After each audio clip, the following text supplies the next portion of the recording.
Bliss. Thank you so much for joining us today. We have a superb show for you. Before we get to the interview, I want to talk about feelings because this show is about feeling good after all. So, the first thing is you have to be aware of how you feel. Pay attention to how you feel. And then know that these feelings are only triggered by the thoughts you're having. The thoughts you're having on any subject, yourself, your environment, other people, what people think about you. So the next step is, what is it that you are thinking that is making you feel that way? Now, if you feel good, don't go further. But if you feel bad, if you not feel comfortable, even anxious, just look at those thoughts and deliberately choose something that feels better. Yes, it is possible for you to change your thoughts on any topics in life. Let's say you're in traffic and you're stuck, it's not moving. Well, you could be thinking, man, why did I take that road? I know this road is always stuck, I'm so stupid. Stop right there. There's so many other ways you could think about this. First, you're getting time to yourself. Does that happen often in life? Second, well, you're relaxing. You're not having any car accidents. There's always a way of feeling good about this. I know that there are some topics you're going to tell me, like health or money, that are not so good, so easy to feel good about. That's not entirely true, and in other shows we will discuss this, so keep watching. In the meantime, I want you to see this interview I did with my dear friend Kye Brackett. Kye is an amazing performer who has performed all over the world with some of the best singers and dancers in the world. He has performed in some of the largest venues like Madison Square Garden, and very lately he was the backup singer, dancer and choreographer for Barry Manilow.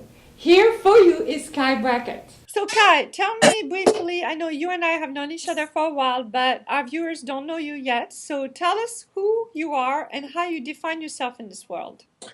Well, I'll start with the definition of myself. I am, one day a friend of mine asked me, a mutual friend of ours, I guess, Ryan, asked me to describe myself in a sentence. And I didn't really think very long before I said it, so I didn't really trust my answer at first. But the answer that came to my mind was God's dancing joy. And I was like, what does that mean? You know what I mean? I thought about it like after I said it, you know? And then I recognized, well, God, that's divine. Dancing is about movement and joy. Earlier that day, this friend of mine had said something that was perfect for that day. He said, happiness is the fulfilling of your person. Joy is the fulfilling of your purpose. Oh my gosh, that's beautiful. So I thought, I had these words, divine, movement, and purpose. And so I thought, God's dancing joy, movement, and divine purpose. Yes. So I felt like that was my gig. It was kind of, that's to provide movement in divine purpose. Yeah. So that's, and it was so funny, right after I said that, everybody sat there for a second in silence, and they kind of started nodding and going, yeah, that's you. And it was the weirdest, funniest creation that was just instant. Yeah. And it's like, oh yeah, that's who he is. And so that kind of became my little moniker, not even given to me, you know, except by that little moment in that question. Because I understand that your upbringing was very strict and you were not even allowed to dance as a child. Is that right?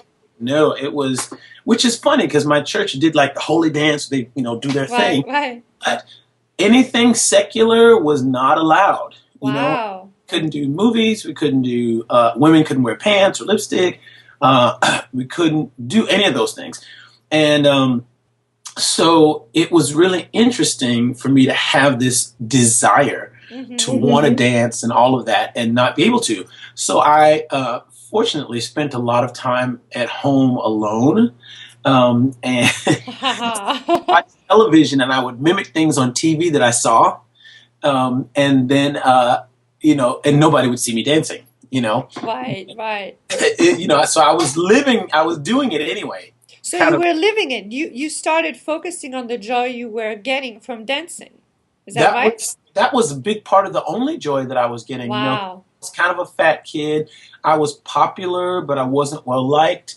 And it was an interesting way for me to escape and I didn't know what I was doing. I mean, I Right. was creating and it made me feel better and I could escape, but I didn't realize that I was trying to escape, or I didn't realize any of that. It was just, to me at the time, it occurred like survival, like it does with kids. Yeah, You yeah. know, like, what do I need to do to survive?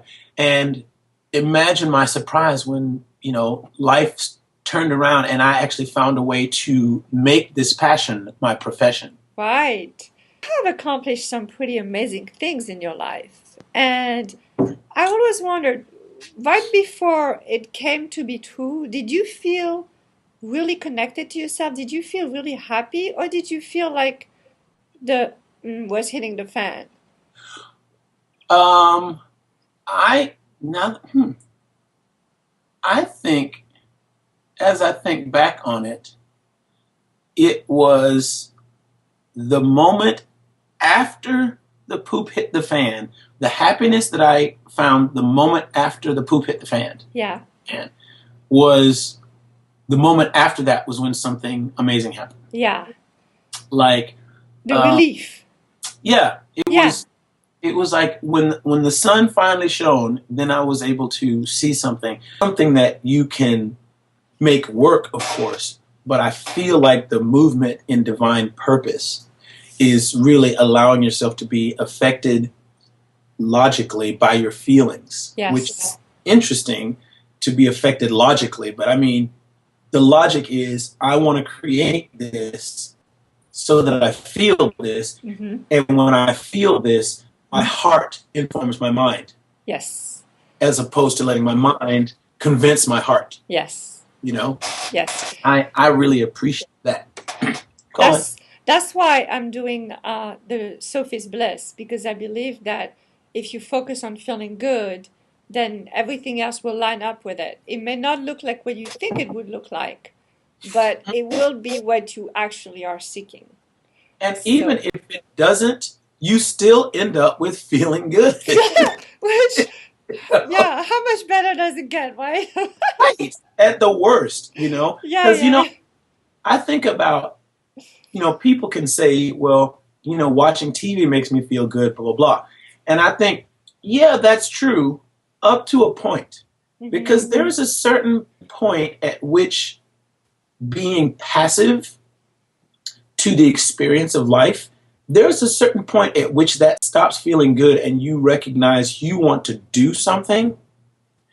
And so being a passenger or an observer Right. isn't nearly as much fun. And then it becomes your head talking to your heart. Right. Like, oh yeah, this is fun. Yeah, that's great. It's great. It's great. And not so much. Because I can tell you, I like not doing things sometimes. Uh-huh. But at a certain point, I recognize that I'm suppressing something and I just have to do something. I have to create something. I have to express something. I have to be out. I have to meet people. I have to experience my joy, not just talk about it. I have to experience it. And that takes other people. Isn't that just awesome? Thank you so much for watching. Now, this is something I want you to try for this week. Not homework, home fun. Watch your thoughts. Write them down. When you have a dominant thought that does not feel good, write it down so that it becomes more real and so that you can give yourself the possibility of changing it. Once you are aware of it, it is much easier to change it. That's your home fun for this week. Thank you so much for watching Sophie's Bliss.